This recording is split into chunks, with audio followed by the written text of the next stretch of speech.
नमस्कार, मैं हूं ब्रजेश चौक से और आप देख रहे हैं स्पॉटलाइट।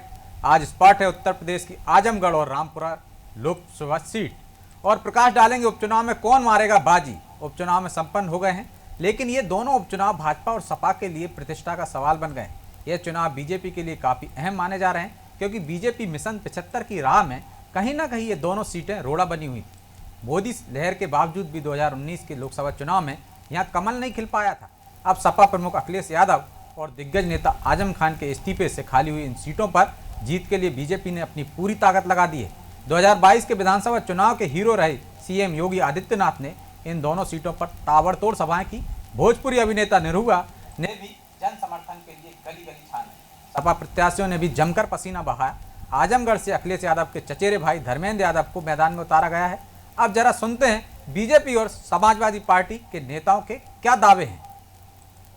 इस चुनाव में सही बात है, समाजवादी पार्टी जीत रही दोनों, लेकिन जिस तरह से हताश निराश समाजवादी पार्टी है, अखिलेश यादव कहीं चुनाव प्रचार में नहीं गए और जिस तरह से आजम खान की नाराज़गी है, निश्चित तौर पे हम बता सकते हैं कि अगर चुनाव जीतने वाली स्थिति उनकी रहती तो कम से कम धर्मेंद्र तो न लड़ते, उनकी पत्नी डिम्पल लड़ती। मेरा ये मानना है, हमने बूथ स्तर तक मेहनत की है। हमारे कार्यकर्ता, हमारे मंत्री, यशस्वी मुख्यमंत्री जी, सारे लोग ईमानदारी के साथ अच्छे प्रत्याशी के साथ लगे हैं। हमें पूर्ण विश्वास है कि भारतीय जनता पार्टी कमल खिलेगा।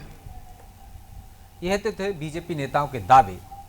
कुछ भी हो, लेकिन इन दावों की हकीकत परिणाम आने के बाद ही पता चलेगी। लेकिन इस कांटे के मुकाबले कहे या नेताओं की मेहनत कहें, सुबह मतदान केंद्रों पर लंबी लंबी कतारें नजर आईं, लेकिन शाम होते ही उत्साह ठंडा पड़ गया।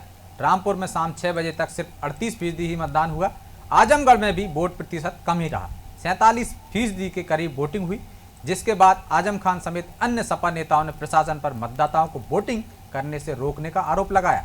सपा प्रमुख अखिलेश यादव ने भी बैठक बुला ली। तो मतदान के बाद जारी सियासत पर चर्चा के लिए हमारे साथ मौजूद हैं हरीश चंद्र श्रीवास्तव, बीजेपी प्रवक्ता हैं, फैजान अंसारी, सपा नेता हैं, प्रभात त्रिपाठी, राजनीतिक विशेषज्ञ, राघवेंद्र पांडे हमारे ब्यूरो चीफ हैं। आइए, चारों मेहमानों का स्वागत है। पांडे जी, शुरुआत आपसे ही करते हैं। क्या सिनेरियो दिख रहा है आपको? दोनों तरफ से बहुत ताकत लगाई, लेकिन बीजेपी कह रही है कि अखिलेश यादव तो प्रचार करने गए ही नहीं, हताश है, निराश है। क्या ऐसा दिखा भी, जिस तरह से मतदान प्रतिशत भी देखा कि कम हुआ शाम तक? हाँ, निश्चित तौर से जो उत्साह 2014 में और 19 में देखा गया, वो उत्साह आज के वोटिंग में नहीं दिखी है। उम्मीद थी कि वोटिंग ठीक ठाक होगी, क्योंकि 2 ही सीट पे चुनाव हो रहा है, लेकिन वोटिंग उस तरह उत्साहजनक नहीं रही।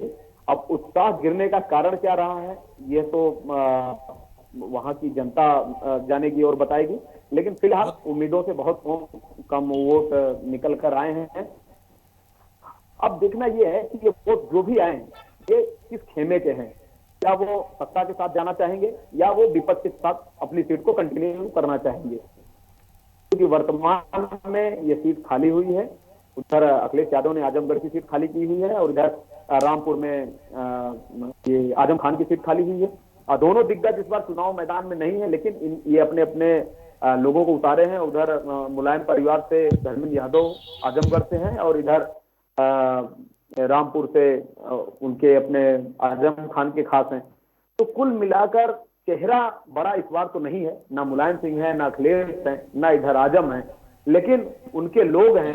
अब जनता देखिए कि किस तरह से विश्वास करती है कि हमको उन लोगों के साथ भी वही आस्था दिखानी है जो आस्था आजम खान के साथ थी, जो आस्था इनके साथ थी अखिलेश यादव के साथ, जो आस्था इनके साथ थी मुलायम सिंह के साथ, या वही वो आस्था वही चीज रहेगी। दूसरा, इस समीकरण में एक बात और भी देखा जा रहा है कि बीएसपी और समाजवादी पार्टी आजमगढ़ में अलग अलग चुनाव इस बार लड़ रही है।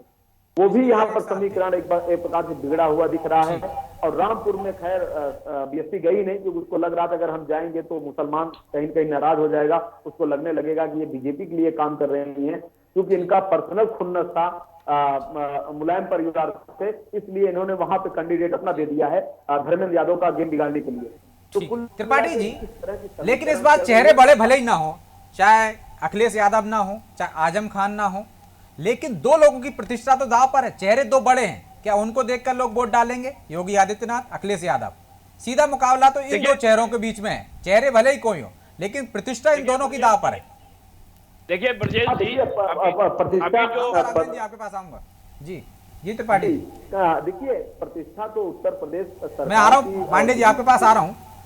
त्रिपाठी जी से समझ लेते हैं थोड़ा सा। त्रिपाठी जी जी हाँ ब्रजेश जी, मैं ये कह रहा था अभी जो राघवेंद्र जी कह रहे हैं उसी बात को मैं आगे बढ़ाते हुए कहना चाहूंगा कि आजमगढ़ एक बहुत बड़ी सीट है, लगभग 15-16 लाख वोटर की सीट थी, और जिस तरीके से उत्साह कम हुआ, उत्साह कम होना कहीं ना कहीं समाजवादी पार्टी के लिए एक झटका है। और सबसे बड़ी चीज वहां गुड्डू जमाली का चुनाव बीएसपी से लड़ा देना और त्रिकोणीय वहां संघर्ष हो जाना और वोट का बढ़ जाना। देखिए एक वहां संदेश और भी गया आजमगढ़ में कि क्या समाजवादी पार्टी को अपने परिवार का ही व्यक्ति मिला, जो परिवारवाद की जो बात चलती थी, जो भ्रष्टाचार की बात चलती थी और डेवलपमेंट की विकास की बात लेके जब योगी जी वहां मंच पे गए और जिस तरीके से दिनेश निरहुआ को वहां पे लोकल प्रत्याशी समझा गया, अगर गुड्डू जमाली ने वोट में सेंध लगा ली और जिस तरीके से समाजवादी पार्टी का एक वोट बैंक था, वही निरहुआ 3,61,000 वोट से हारे थे उसी सीट पर। नहीं मैं यही मैं आपकी बात जब चुनाव नहीं देखिए वो हारे थे, वो एक फैक्टर अलग था। उसका जब 22 में चुनाव हुआ तो 8 सीटें समाजवादी पार्टी को गई, लेकिन उपचुनाव का परिदृश्य बदला हुआ है रामपुर और आजमगढ़ का। सबसे बड़ी चीज जब डबल इंजन की सरकार होती है, दोनों सरकारें जब है, तो 2024 का जो लोकसभा चुनाव आ रहा है और अखिलेश ने जिस तरीके से आजमगढ़ छोड़ा और करहल रखी अपने संग, इसमें मतदाताओं पे एमवाई का जो फैक्टर है, नाराजगी है। ये सही बात है कि मुस्लिम यूनाइट होके समाजवादी पार्टी में जाएगा, लेकिन अगर लाख 1.5 लाख वोट गुड्डू जमाली काट देते हैं तो इस बार परिदृश्य आपको बदला हुआ नजर आएगा और रामपुर सीट भी बदली हुई नजर आएगी। और दोनों सीटों पे मेरा अपना मानना है कि अगर किसी तरीके से देखिए योगी जी गए 4-5 जनसभाएं की, अखिलेश एक भी बार नहीं गए। ये आप किससे पूछ पा रहे हैं? आप आजमगढ़ की उस जनता से पूछ पा रहे हैं जिन्होंने आपको भारी मतों से जिताया था। आपको जाना चाहिए था, आपको वहां जाना चाहिए था। आप शिवपाल को तो फैजान, जो उत्साह ठंडा दिख रहा है या आपके नेताओं ने पहले ही हार मान ली, जिस तरह से कह रहे हैं कि प्रशासन ने ताकत दिखाई और लोगों को वोट नहीं डालने दिया, तो ये कहीं ना कहीं आपकी निराशा तो दिख ही रही है कि हार पहले से ही मान ली, इसलिए अखिलेश यादव गए ही नहीं। देखिए ब्रजेश जी, जो आप परिणाम देखेंगे वो पूरा का पूरा समाजवादी के पक्ष में आएगा। जिस तरह से जो जनता में उत्साह देखने को मिला है और जितना हमारे कार्यकर्ताओं ने जितनी मेहनत और मशक्कत करी है अपने प्रत्याशी को जिताने के लिए, तो आप परिणाम जो देखेंगे वो पूरा का पूरा समाजवादी के पक्ष में आएगा। बोल रहे हैं या अखिलेश यादव और आजम खान सही बोल रहे हैं कि प्रशासन ने वोट नहीं डालने दिया? आप कह रहे हैं उत्साह दिख रहा है 38% और 47% शाम 6 बजे तक का। देखिए कैसा उत्साह? जो देखिए जिस तरह से हमने आजमगढ़ में देखा है, जो जनता के प्रति जो उत्साह देखने को मिला है वो पूरा का पूरा समाजवादी के पक्ष में है, क्योंकि भारतीय जनता पार्टी ने किसी तरह का कोई काम नहीं किया है और उनके प्रत्याशी को लड़ाने का मतलब ही क्या बनता है। मैं तो ये जानना चाहता हूँ कि किस बिना पर ये चुनाव लड़ना चाहते हैं। ये जो चुनाव है ये पूरा का पूरा समाजवादी के ही पक्ष में जाएगा। इनके तमाम ऐसे जो है जो मुद्दे थे वो जनता ने नकारे हैं। वही तो पूछ रहे हैं ना, किस आधार पर जाएगा? पिछली बार बीएसपी आपके साथ थी, इसलिए आप 3-3.5 लाख से ऊपर चले गए थे। अब तो बीएसपी वह मैदान में है, तो वो अपने वोट ले जाएगी। देखिए आप परिणाम का इंतजार करिए, आपको ऐसा लग रहा है, लेकिन जो मैंने उत्साह देखा है, क्योंकि सपा के प्रत्याशी से एक सवाल है कि अखिलेश यादव वहां प्रचार पे क्यों नहीं गए? ये इसका जवाब है मुझे। सवाल है। देखिए प्रचार समीक्षा बैठक हुई, सभी कुछ जो है जो एक होना चाहिए था वो हमारे राष्ट्रीय अध्यक्ष जी ने किया है। रही बात उनके उसमें चुनाव में जाने उसमें करने की, राष्ट्रीय अध्यक्ष के खिलाफ वहां के मतदाताओं इसलिए नहीं गए मैदान में। कोई नाराजगी नहीं है, ऐसा बनाया जा रहा है, कोई नाराजगी नहीं है। हमारे राष्ट्रीय अध्यक्ष जी साथ में है, चुनाव लड़वा रहे हैं, ऐसा कहीं पर नहीं है, दिखाया नहीं जा रहा है, वो एक बात अलग है। लेकिन जो है हमारे राष्ट्रीय अध्यक्ष जी साथ में थे। राष्ट्रीय अध्यक्ष साथ में थे? कहाँ साथ में थे भैया? चलिए श्रीवास्तव जी हमारे साथ जुड़ गए। श्रीवास्तव जी, आप पर सीधा सीधा आरोप है कि आपने प्रशासन के दबाव में मत प्रतिशत कम करा है, वोटिंग नहीं होने दी वहां पे, क्योंकि आपको हार का डर सता रहा था। सपा की दोनों गढ़ हैं, दोनों सीटें। पहले आपका प्रत्याशी 3.5 लाख ऊपर से हारा, दूसरी जगह रामपुर की हम बात करें, वहां जरूर आप 1,09,000 से ही हार पाए थे। तो वहां का गड्ढा छोटा है, लेकिन आजमगढ़ का गड्ढा बड़ा है, कैसे भरेंगे इसको? देखिए, मैं उसको यूं भी कह सकता हूँ कि जब भी विपक्ष को हार का डर सताता है, हम्म। पहले कहीं ईवीएम के पीछे छुपते हैं और कई ये आरोप वो तो प्रशासन ने वोट डालने नहीं दिया। पिछली बार जब 2019 के चुनाव में रामपुर में आजम खान साहब जीते थे, तब भी सुबह से यही रोना रो रहे थे वो, अगर आपको याद हो तो। जी। और जहाँ तक बात है आजमगढ़ की, दोनों सपा बसपा एक साथ होकर के लड़ रहे थे, तो वहाँ उनको 3.5 लाख की लीड मिल गई थी और यहाँ 1,10,000 की। लेकिन अब दोनों पार्टियां, दोनों का रास्ता अलग अलग है और आप स्पष्ट देख सकते हैं कि श्रीमान अखिलेश यादव जी आजमगढ़ से सांसद थे, उसके पहले उनके पिताश्री वहां से सांसद थे। तो जिस सीट पे समाजवादी पार्टी के राष्ट्रीय अध्यक्ष स्वतः सांसद थे, उस पे चुनाव पे न जाना कहीं न कहीं ये इस बात का पुख्ता प्रमाण है कि जो एक जनप्रतिनिधि के नाते जो उनकी जिम्मेदारी थी वहां की जनता के प्रति, उसको उन्होंने निभाने का काम नहीं किया और वो आक्रोश जनता का झेलना न पड़े, इस चुनाव में सामने न आ जाए सरफेस पे, ताकि माहौल खराब हो और ज्यादा। इसलिए मुझे ऐसा लगता है कि ये परहेज उन्होंने किया अखिलेश यादव जी ने आजमगढ़ जाने से भी, और रामपुर में भी जो आजम खान साहब की उपेक्षा को लेकर के उनके बहुत सारे लोग ये आरोप लगा रहे थे समाजवादी पार्टी के मुखिया पर, वो कहीं न कहीं मुझे दोनों स्थानों पे उनके न जाने के पीछे कारण दिखता है। और कहीं न कहीं उनके आकलन में ये पहले से उनकी कमजोरी, उनकी पार्टी की कमजोरी सामने थी, इसलिए वो क्षेत्रों में। ठीक है राघवन, जब हम अखिलेश यादव की बात करें, आजम खान तो लगातार लगे रहे अपनी सीट पर, अखिलेश यादव क्यों नहीं गए? क्या उनको लग रहा है कि दलितों का जो 20% वोट बैंक था वो जमाली के खड़े होने से उधर चला जाएगा, और यादव जो वहां पे 21% है, कुछ ना कुछ तो निरहुए ले ही जाएंगे, उसमें भी टूट हो जाएगी। रहे मुस्लिम 15%, उनमें कितनी सेंध लग पाएगी? या इस बार आजम खान की जो बातें आई थी सामने, जेल से बाहर आए थे, इसके बाद से इसमें भी फूट डल जाएगी और बसपा के पास चला जाएगा। शायद यही रणनीति रही होगी बीजेपी की कि जीत सकते हैं वहां पे बसपा के मैदान से होने से, और अखिलेश यादव शायद समझ गए होंगे, इसी वजह से चुनाव मैदान में नहीं उतरे, प्रचार के लिए नहीं गए कि हार तो संभावित है ही लगभग। जी जी राघवन जी, आप ही से मैं ये एक बड़ी बात आपको बताता हूं कि अगर समाजवादी पार्टी अगर चुनाव जीत जाती है तो समझिए कि वो समीकरण का ही उसमें खेल होगा और वो बिना मेहनत के चुनाव जीत जाएंगे। लेकिन बीजेपी अगर चुनाव जीती है तो सिर्फ अपने मेहनत पे चुनाव जीतेगी। आप सोचिए, योगी आदित्यनाथ जी प्रचार पे गए थे, इनके संगठन के तमाम नेता लगे हैं, दोनों जगह पे प्रचार कर रहे हैं। आप सोचिए, न तो बीएसपी मायावती वहां चुनाव प्रचार करने गई, भाई क्यों नहीं जाएंगी? आपका कैंडिडेट मैदान में है, संघर्ष कर रहा है, लड़ाई लड़ रहा है, आप पार्टी के अध्यक्ष हैं और आप चुनाव में नहीं जाएंगे, प्रचार नहीं करेंगे? आपने नहीं किया। अखिलेश यादव उतर के वहां पर किसी भी रैली को संबोधित नहीं किए।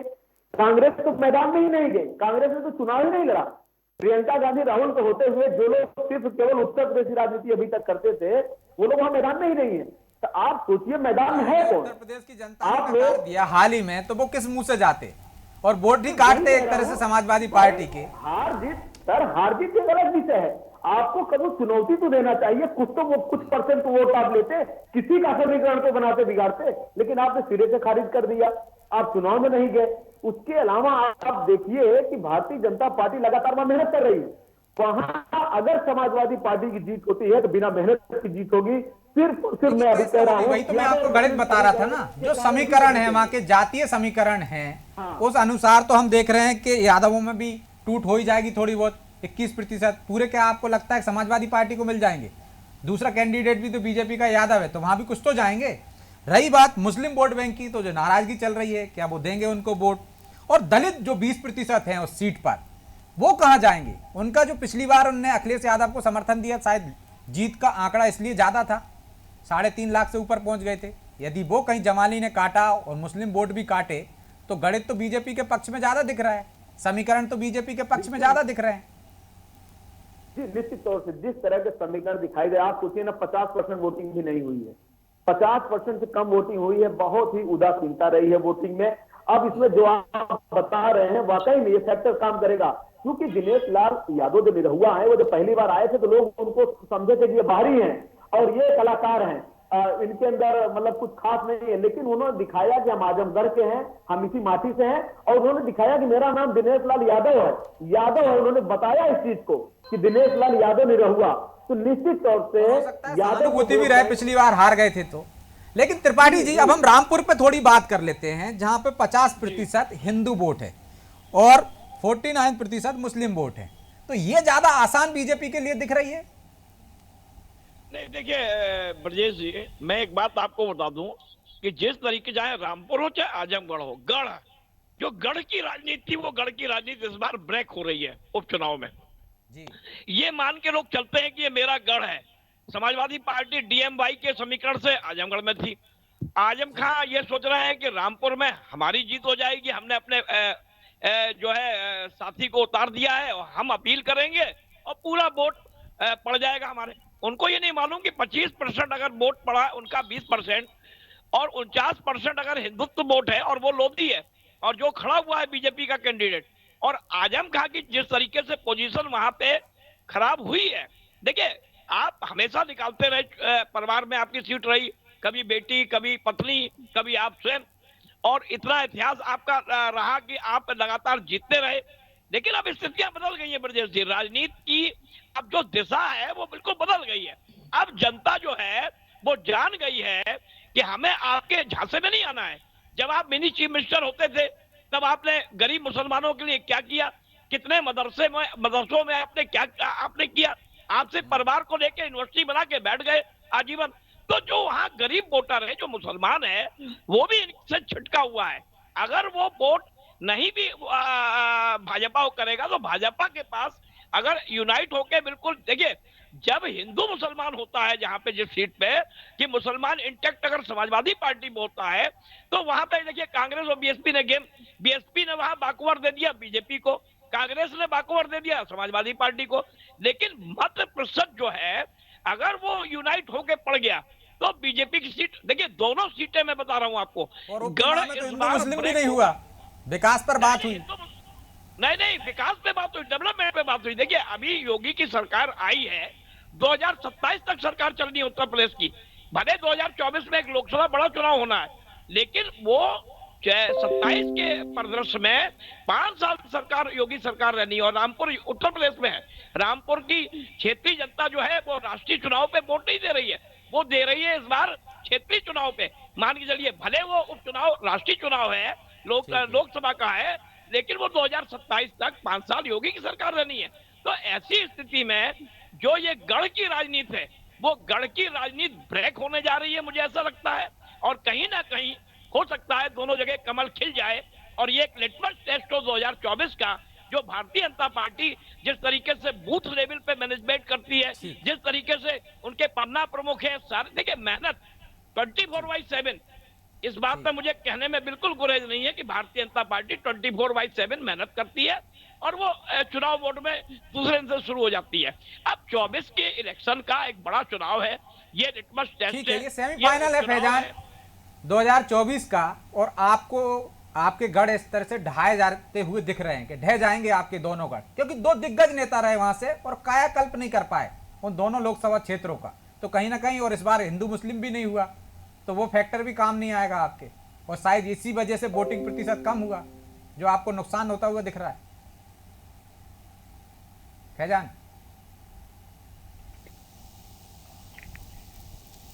फैजान सुन पा रहे हो आप मुझे?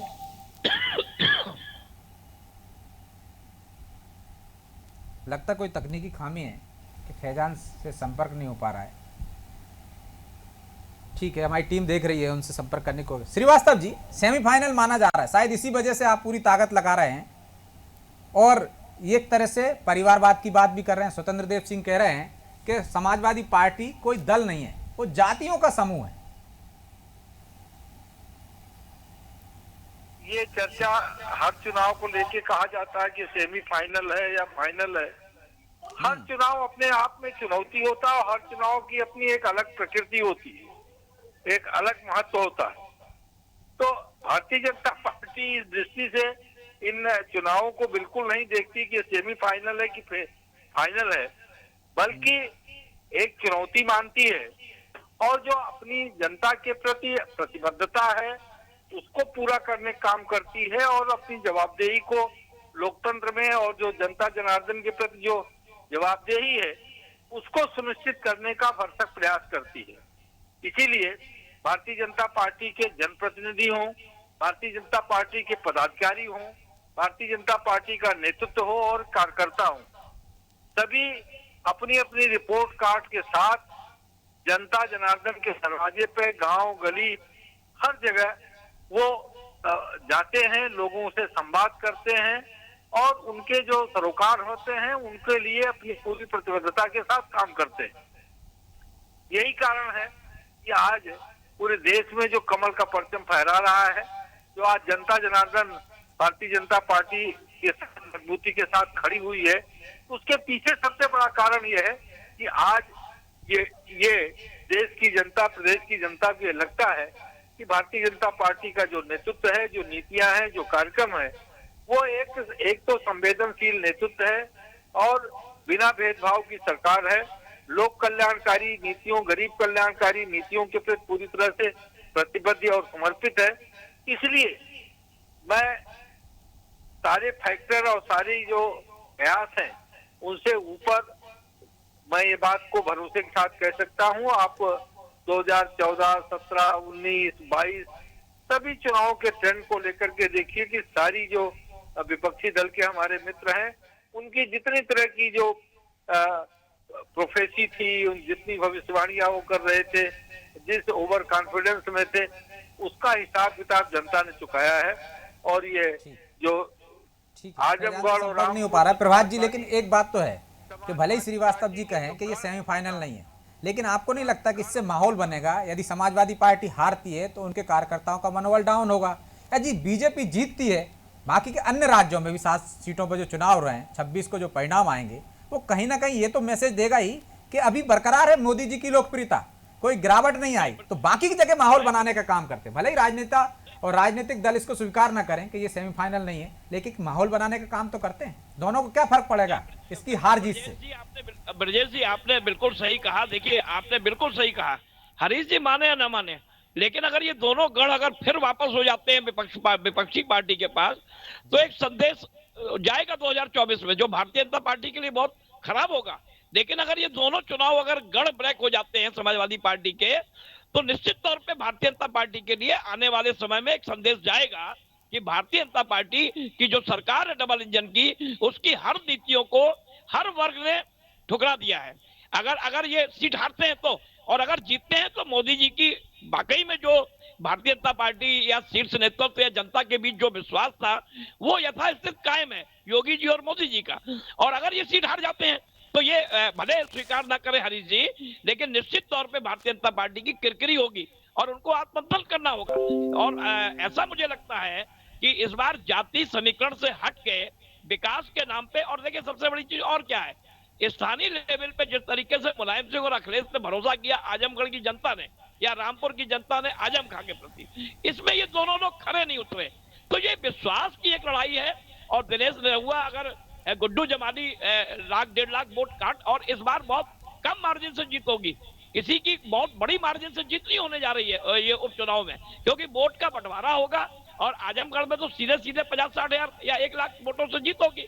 3.5 लाख तो तब थी जब बीएसपी और सपा एकजुट थे। तो ऐसा नहीं है कि दिनेश यादव निरहुआ कमजोर हैं और भारतीय जनता पार्टी कमजोर है।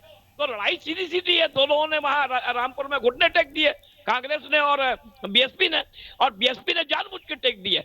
और बीएसपी ने ये कैंडिडेट गुड्डू जमानी को जानबूझ के दिया है क्योंकि उनको राजनीतिक चोट अखिलेश को पहुंचानी है। अखिलेश ने जिस तरह गठबंधन तोड़ा और गठबंधन तोड़ के जिस तरीके से वो एकला चलो, और उनके अंदर एक कॉन्फिडेंस ये बिल्डअप हो गया कि हम तो 2022 में 300-400 सीटें लेके उत्तर प्रदेश में सरकार बना रहे हैं। तो ये जो कोरा हिसाब बराबर करने का चुनाव भी है और विश्वास का चुनाव भी है। बहरहाल समय इजाजत नहीं देता, इसलिए चर्चा को यहीं विराम देंगे। आप चारों मेहमानों का बहुत बहुत धन्यवाद चर्चा में शामिल होने के लिए। तो कांटे का टक्कर है, दिलचस्प मुकाबला भी है और दोनों की प्रतिष्ठा दांव पर भी लगी है। सपा को ये डर है कि कहीं उसका किले ना ढह दी जाए, यदि ढह गए तो निश्चित तौर पर बीजेपी के कार्यकर्ताओं का मनोबल बढ़ेगा। ये कहा जाएगा कि मोदी जी की लोकप्रियता में कोई कमी नहीं आई, लेकिन कहीं बीजेपी हार जाती है तो निश्चित तौर पर 2024 की जो बात की जा रही उस राह में थोड़ी मुश्किलें आएंगी, मेहनत करना पड़ेगी। तो निश्चित तौर पर ये कांटे का मुकाबला है और ये तो 26 जून को पता चलेगा कि किस पर भरोसा किया जनता ने। जनता को भी हिसाब चुकता करने का मौका है। तो स्पॉटलाइट में आज इतना ही, मुझे दीजिए इजाजत और आप देखते रहिए अनादि टीवी। नमस्कार।